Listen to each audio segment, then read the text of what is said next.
del asma. Tienen indicaciones demasiado específicas, extremadamente específicas. Si se fijan, su primera indicación es asma y EPOC. Fuera de eso no se tratan tanto.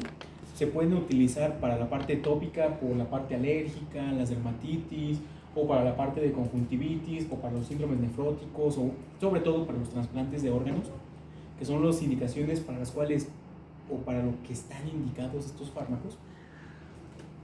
Si se fijan, no dice nada de dolor, no dice nada de inflamación, y no dice nada de gripa o infecciones de las vías respiratorias altas.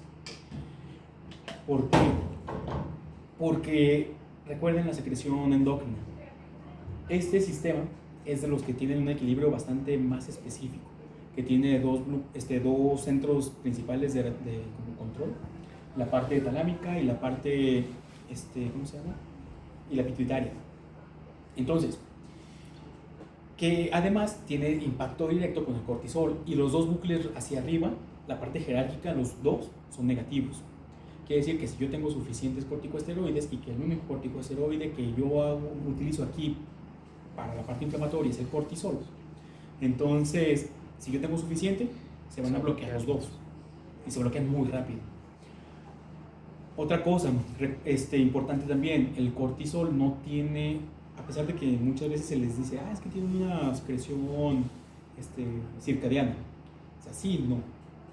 Porque la mayor cantidad o el pico máximo teóricamente es cuando nosotros nos estamos levantando, que es para la parte de sueño-vigilia, que se corta el sueño, despertamos y ya tenemos como esa activación, que malamente se le llama la hormona del estrés, porque no es la hormona del estrés realmente, es el sueño-vigilia. El problema radica en que si estoy muy estresado, estoy muy despierto. Si estoy muy despierto, el cuerpo, para mantenerme así, libera mucho cortisol. O sea, no es que sea malo. Y que además de que tiene esa función circadiana, tiene también una función pulsátil.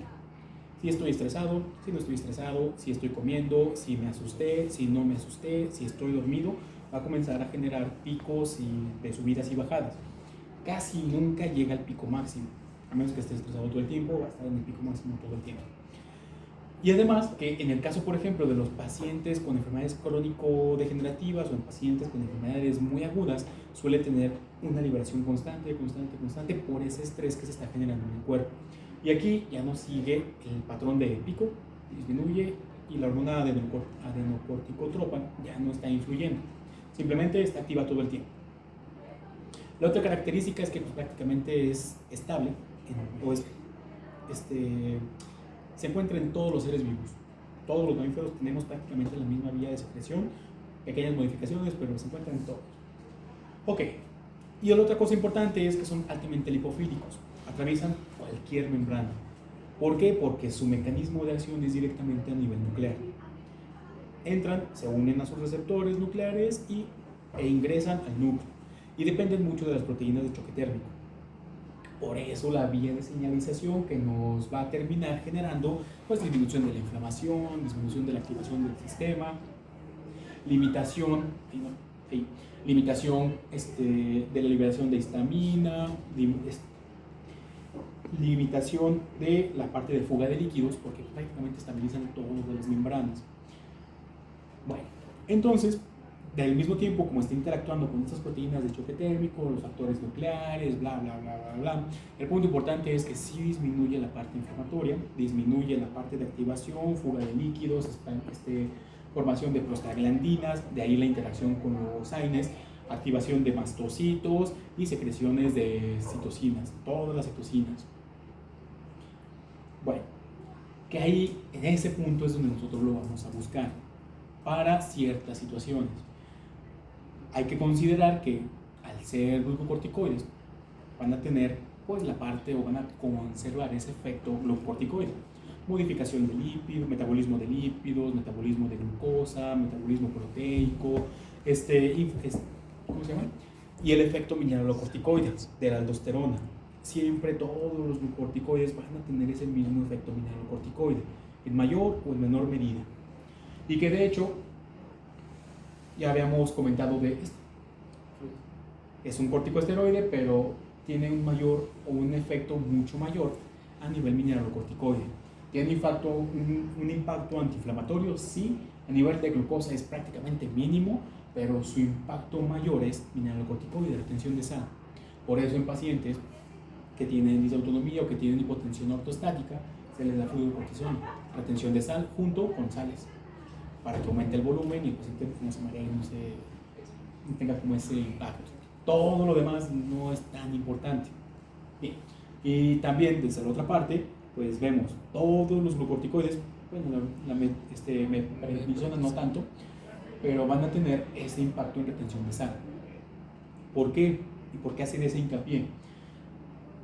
Se van a encontrar también con pacientes de repente que están utilizando Barmicil.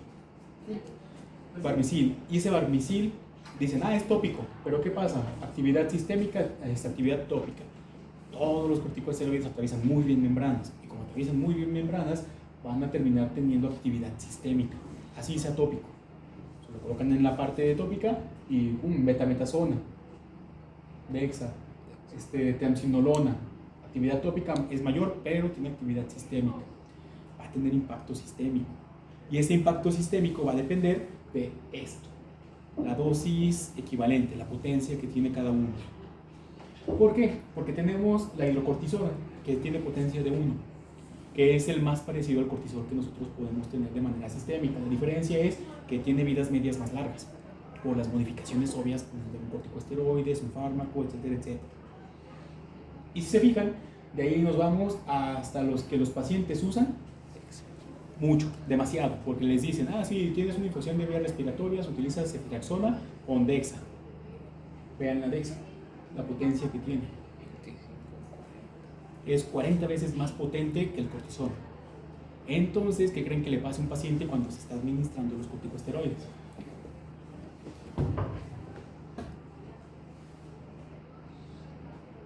Efectos adversos. Todos los efectos adversos.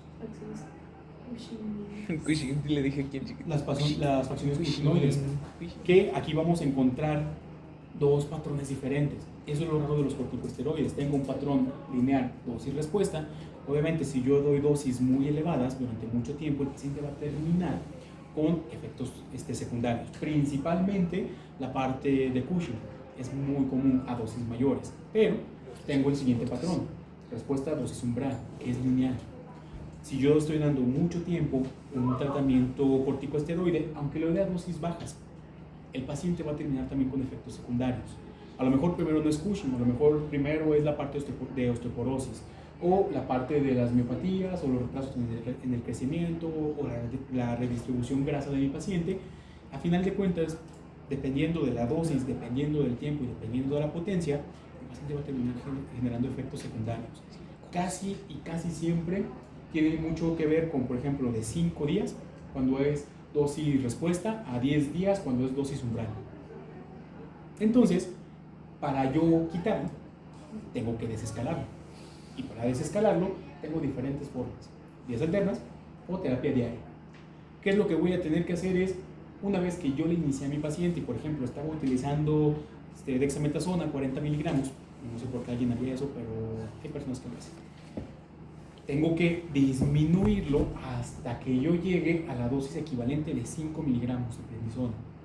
Y le voy a hacer la disminución a 20, 2 semanas, bueno, de 2 a 4, y luego lo voy a pasar a 15, y luego lo voy a pasar a 10, y así lo voy a ir disminuyendo. Y esos 10 días de dosis altas que le da a mi paciente se van a convertir en 1 mes y medio, 2, de uso de corticosteroides, porque se va a bloquear el eje. Los secundarios, y a mí me preocupa mucho que un paciente termine con un Cushing, porque luego se complican demasiado, se fracturan mucho y nos complica más todavía eso. En el mejor, o lo ideal, es hacer pruebas de reto, ACTH, ver si la ACTH ya está en niveles normales, si la hormona liberadora de adrenocorticotropina ya está bien, suspendo. Si no, continúo. 2 semanas más, vuelvo a medir, si ya está bien, se lo quito a mi paciente. Y teóricamente con eso ya no se genera el efecto del Cushing. Teóricamente. Entonces, sí, no vayan a dar esteroides así como si fueran dulces. Tomen mucho en cuenta que las principales causas de Cushing son dietogénicas. Entonces, presentaciones. Sí. Entonces, ¿qué temas nos quedaron pendientes que sí vamos a alcanzar a ver el Hay miércoles? antibióticos. Antibióticos y gasto. ¿Antibióticos y qué? Gasto. ¿Gasto? Gastro. Ah. Antibióticos sí hay que verlos